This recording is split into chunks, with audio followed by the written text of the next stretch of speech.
The truth would not arrive as a whisper, but as a storm that cracked the fragile illusion, holding kings landing together. When the secret of Jon Snow's birth spread through the Red Keep, it would begin in hushed corridors, carried by trembling servants and ambitious courtiers, until it reached the ears of those who understood its full weight. The revelation that he was not a bastard, but the legitimate son of Rhaegar Targaryen and Lyanna Stark, would strike at the very foundation of the crown's claim to power. The court would fracture almost immediately, divided between those loyal to the current ruler and those who saw in Jon a truer heir. Lords who once bent the knee out of fear would begin to reconsider their allegiance, measuring the winds of change with cautious eyes. Old alliances would grow brittle, and new ones would form in shadowed chambers where loyalty was negotiated like coin. In the streets, the common people would react with confusion first, then fascination. The story of a hidden prince, raised as a bastard in the frozen north, would spread like wildfire. Some would see it as a tale of destiny, others as yet another deception in a city already drowning in lies. Yet even the most cynical would feel the pull of something larger, a sense that history itself was shifting.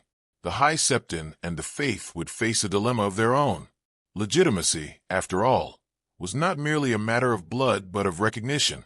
If the Faith were to acknowledge Jon's claim, it could grant him a powerful moral authority, but doing so would risk the wrath of the current regime. Silence might preserve their safety, but at the cost of their influence. Meanwhile, the small council would become a nest of paranoia. Each member would suspect the others of plotting, of sending secret messages north, of preparing for the inevitable change. Decisions would stall, governance would weaken, and the machinery of the realm would grind under the weight of uncertainty.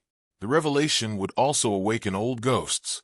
The memory of Robert's rebellion would resurface, not as a distant legend, but as a living wound. Those who fought in that war would be forced to confront the truth that the conflict may have been built on a lie, that the man they called a usurper's enemy had a rightful heir all along. Among the noble houses, ambition would ignite like dry tinder. Some would see an opportunity to rise by supporting Jon, hoping to secure favor in a new regime. Others would double down on their current loyalties, unwilling to gamble on a man who had never set foot in the capital as a ruler. Whispers of prophecy would also begin to circulate. The idea of a prince that was promised, of a figure destined to unite the realm against darkness, would merge with Jon's identity. Whether believed or dismissed, such whispers would add a dangerous mysticism to an already volatile political situation. Spies and informants would thrive in this chaos. Every conversation would carry the risk of betrayal, every alliance the seed of treachery. The truth, once revealed, would not bring clarity. It would multiply uncertainties, turning every certainty into a question. By the time the truth fully settled into the bones of King's Landing, the city would no longer be the same. It would stand on the edge of transformation, its people caught between fear and hope, knowing that whatever came next would reshape the Seven Kingdoms forever. Far from the capital, Jon himself would struggle with the weight of the truth. Identity, once simple in its hardship, would become a labyrinth of expectation and doubt. He would question not only who he was, but what he was meant to do.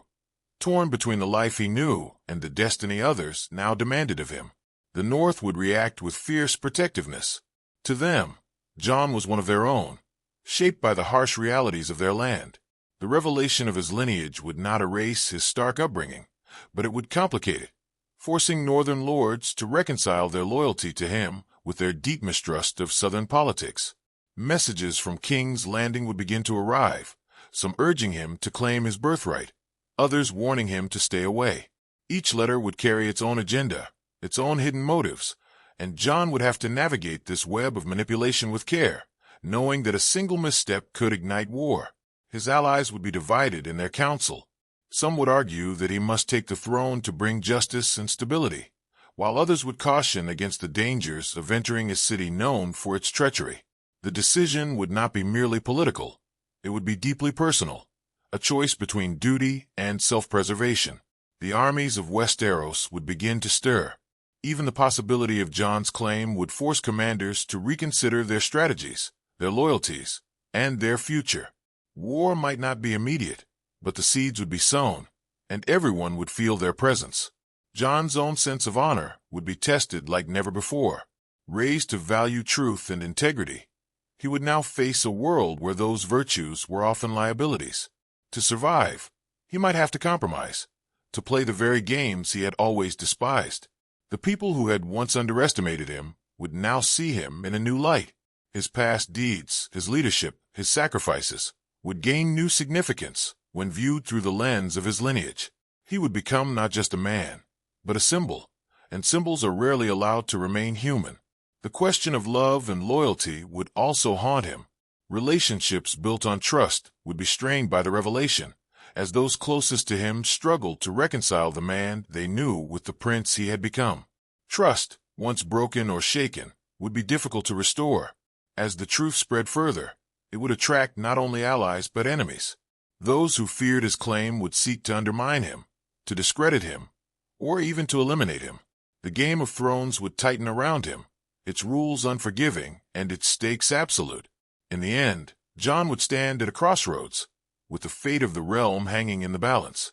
Whether he chose to embrace his heritage or reject it, his decision would echo across the Seven Kingdoms, proving that sometimes the greatest battles are not fought with swords, but within the heart.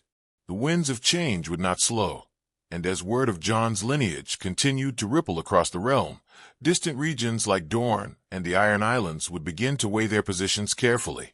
Old grudges against the Targaryens might resurface, yet so too would memories of stability under their rule. Each kingdom would interpret the truth through its own history, shaping a response that could either unify the realm or fracture it beyond repair. In King's Landing, fear would evolve into desperation among those clinging to power. Plans would be drawn in secret, ranging from political marriages to outright assassination attempts, all aimed at neutralizing the threat Jon represented. The capital, already a city of intrigue, would become even more dangerous, where even a simple rumor could lead to imprisonment or death. Jon, meanwhile, would begin to understand that his existence alone had become a catalyst for change. Whether he acted or remained still, the consequences would unfold regardless. This realization would weigh heavily on him, forcing him to confront the uncomfortable truth that sometimes leadership is not chosen. It is imposed by circumstance. Among the small folk, hope would slowly begin to take root alongside fear. Stories of Jon's fairness, his willingness to fight alongside common men, would spread and grow with each retelling. In a world dominated by ruthless rulers, the idea of a king who understood hardship would feel almost like a miracle, giving the people something they had long been denied: belief. As the tension reached its peak, the realm would seem to hold its breath, waiting for Jon's next move. Every lord, every soldier, every citizen would sense that history was on the verge of turning, and in that fragile moment, the future of Westeros would rest not on armies or crowns, but on the choice of one man who never sought power, yet now stood at its very center.